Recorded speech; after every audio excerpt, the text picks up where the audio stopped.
രക്തബന്ധം എന്നത് അങ്ങനെയാണ്, ഏറെ വിലപിടിച്ച ഒരു വികാരം. അതിന് കാലത്തിൻ്റെയോ ദേശത്തിൻ്റെയോ അതിർവരമ്പുകളില്ല.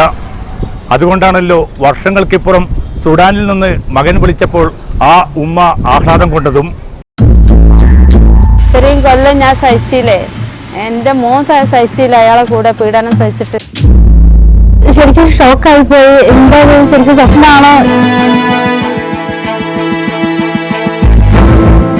16 വർഷമായി ഈ ഉമ്മയുടെ പ്രാർത്ഥന അവന് വേണ്ടിയായിരുന്നു. അവന് ഒരു നോക്ക് കാണാൻ. ഞാൻ ഫോൺ ചെയ്ത് നോക്കുമ്പോൾ കുട്ടി കരയുന്ന സൗണ്ട് മാത്രമേ ഞാൻ കേൾക്കുന്നുള്ളൂ. ഉമ്മ അമ്മ എന്ന് വിളിച്ചോ ഭയങ്കര കരച്ചിൽ കരയുന്നുണ്ട്. ആ സമയത്ത് ഞാൻ കരഞ്ഞു. ഞാൻ ചോദിച്ചു അവപ്പം ഇങ്ങോട്ട് വരുമോ? അയാൾ പറഞ്ഞ് ഞാനിപ്പോൾ വരും കൊണ്ടുവരുമെന്ന്. പിന്നെ അയാൾ കൊണ്ടുവന്നിട്ടേ ഇല്ല. ആ പൂക്ക് അയാൾ പോയതാ. സുഡാൻകാരനായ ഭർത്താവ് നടക്കാവിലെ നഴ്സറി സ്കൂളിൽ നിന്ന് അവനെ പിടിച്ചിറക്കി കൊണ്ടുപോയതാണ്. ഉപ്പയുടെ നാട്ടിലേക്ക് പറക്കും മുമ്പ് ഫോണിലൂടെയൊന്ന് കേട്ട അവന്റെ കരച്ചിൽ മാത്രമായിരുന്നു കാതിൽ ഇതുവരെ.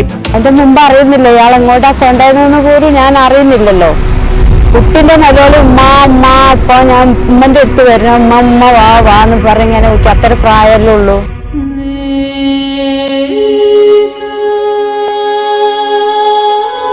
എന്നേക്കുമായി കൈവിട്ടുപോയി എന്ന് കരുതിയ ആ മകൻ ഒരു വിസ്മയം പോലെ കഴിഞ്ഞ ദിവസം ദുബൈയിലെത്തി. അവിടെയുള്ള തന്റെ കൂടപ്പിറപ്പിനെ കാണാൻ.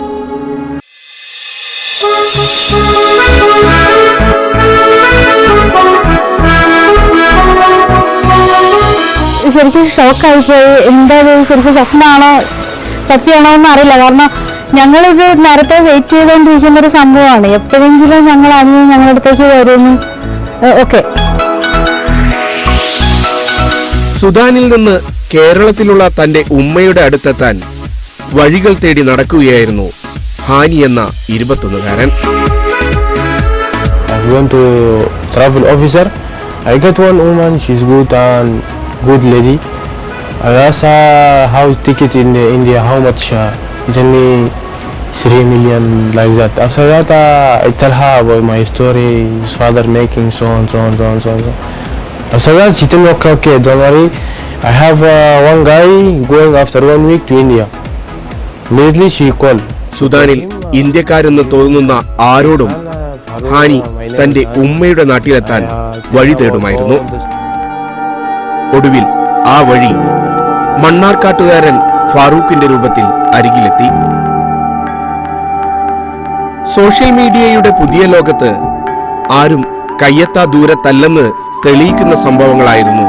പിന്നെ എന്റെ അനിയത്തിയുടെ ഹസ്ബൻഡിന്റെ ഒരു അനിയനുണ്ട്. അവർ വഴിയാണ്. അവർക്ക് ഈ മലയാളി സുഡാനിൽ വർക്ക് ചെയ്യുന്ന ആളാണ്. ആൾക്ക് ഇതെങ്ങനെയെങ്കിലും സോഷ്യൽ മീഡിയയിൽ കൊടുത്തിട്ട് എന്നാലേ എങ്ങനെയെങ്കിലും ഇത് കണ്ടെത്താൻ പറ്റുള്ളൂ. അപ്പോൾ എല്ലാ എവിഡൻസും അനിയന്റെ കയ്യിലുണ്ടല്ലോ. അപ്പം അത് വെച്ചിട്ട് സോഷ്യൽ മീഡിയയിൽ വെച്ചു. അപ്പം വേറൊരു അബുദാബിയുള്ള ഒരു റഹീം എന്ന് പറഞ്ഞ ആൾ മുഖേന ഈ ഷിഹാബ്, അതായത് എൻ്റെ അനിയത്തിയുടെ ഹസ്ബൻഡിൻ്റെ അനിയനാണ്, എളാപ്പയുടെ മകനാണ്, അവനാണ് ഇത് അയച്ചിട്ടുള്ളത്. അപ്പം അവൻ മുഖേനയാണ് ഞങ്ങൾക്ക് ഇത് കിട്ടുന്നത്. വർഷങ്ങൾക്ക് ശേഷം ഹാനിയെ കണ്ടുമുട്ടിയ സമീറയ്ക്ക് സന്തോഷം പറഞ്ഞറിയിക്കാൻ വയ്യ. ഞങ്ങൾ അനിയനെ ഇവിടെ എത്തിച്ചു തന്നത് ആ മലയാളിയായ ഫറൂഖ് എന്ന് പറഞ്ഞ അവരോട് എത്ര നന്ദി പറഞ്ഞാലും തീരില്ല. കാരണം ഒത്തിരി പേരെ എൻ്റെ അനിയൻ സമീപിച്ചിട്ടുണ്ട്. പക്ഷെ അവർക്കൊന്നും തോന്നാത്തൊരു കാരുണ്യാണ് ആൾക്ക് തോന്നിയത്. സുഡാനിൽ നിന്ന് കോഴിക്കോട് പഠിക്കാനെത്തിയ നാദിർ കണ്ടിഷ്ടപ്പെട്ട് വിവാഹം കഴിച്ചതാണ് നൂർജഹാനെ. വർഷങ്ങളോളം നാദിർ കോഴിക്കോടുണ്ടായിരുന്നു. ഭാര്യയുമായുള്ള പിണക്കവും നാടുവിടലും പെട്ടെന്നായിരുന്നു. എന്നോടുള്ളതുകൊണ്ട് വളരെ കൂടുതലും ഇത് വൈരാഗ്യത്തോടങ്ങനെ ഭയങ്കര വെറുപ്പ് മാതിരി. ഒരു കാരണവുമില്ല, കാരണങ്ങളൊന്നുമില്ല, വെറുതെ അടിക്കും കുത്തു എല്ലാ സംഭവങ്ങളും ഉണ്ട്. 3 മാസത്തിൽ ഈ കുട്ടീനെ ബെൽറ്റൂരി അടിച്ച വാപ്പാണ്. ഹാനിക്ക് ഒട്ടും സുഖകരമായിരുന്നില്ല സുഡാനിലെ ജീവിതം. ഉപ്പയും രണ്ടാനുമ്മയും സമ്മാനിച്ചത് വേദനകൾ മാത്രമായിരുന്നു. which I tell him I'm going to India to read university in India. And I tell I have one boy, my friend there in Bangalore. I tell him bring me permission from the university. After that, he bring me permission. I go to the father. I tell him this is the permission. I'm going to university. He tell me no. Bengaluru സർവകലാശാലയിൽ പഠിക്കാൻ നടത്തിയ ശ്രമം പോലും ഉപ്പ തടഞ്ഞു. Don't go. ഇതോടെയാണ് എങ്ങനെയെങ്കിലും ഉമ്മയുടെ നാട്ടിലേക്ക് പോകണമെന്ന തീരുമാനത്തിലെത്തിയത്. അന്നത്തെ ആ കരച്ചിൽ തന്നെയാണ് ഈ പ്രാവശ്യം ഞാൻ കേട്ടത്. ആ രാത്രിക്ക് കരയാണ്, അതേ സൗണ്ട് തന്നെ, ആ കുഞ്ഞുനാളിലുള്ള ആ സൗണ്ടിലുള്ള കരച്ചിൽ തന്നെ. പിന്നൊന്നും എനിക്ക് സഹിക്കാൻ കഴിയുന്നില്ല. പിന്നെ ഞാൻ എന്ത് ചെയ്യും? അമ്മക്ക് അള്ളാന്റെ ഭൂമിയിൽ നിന്ന് ഓടാൻ പറ്റുമോ? പറ്റൂല. അപ്പം ക്ഷമിച്ച് അവിടെ നിന്ന് ആ രാത്രികൾ അന്ന് മുഴുവനും ഞാൻ ഉറങ്ങിയിട്ടില്ല. ഹാനിക്കിനി തന്റെ സുദാനി പൗരത്വം വേണ്ട. മലയാളിയായ ഉമ്മയ്ക്ക് കോഴിക്കോട് ജനിച്ച ഇദ്ദേഹം ഇന്ത്യൻ പൗരത്വത്തിനായുള്ള പരിശ്രമത്തിലാണ്. തന്റെ കേരളത്തിലെ വേരുകൾ തെളിയിക്കുന്ന മുഴുവൻ രേഖകളും വാപ്പയുടെ ശേഖരത്തിൽ നിന്നെടുത്താണ് ഹാനി ദുബൈയിലേക്ക് പറന്നത്.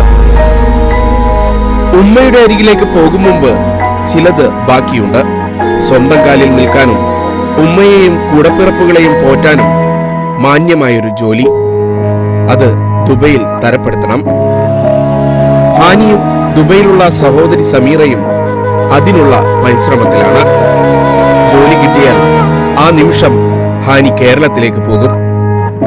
16 വർഷത്തിന് ശേഷം സ്വന്തം ഉമ്മയെ കാണാൻ.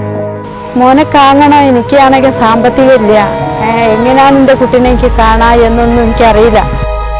ആ ഉമ്മയുടെ പ്രാർത്ഥനകൾ സഫലമാകുന്ന ദിവസത്തിനായി നമുക്കും കാത്തിരിക്കാം.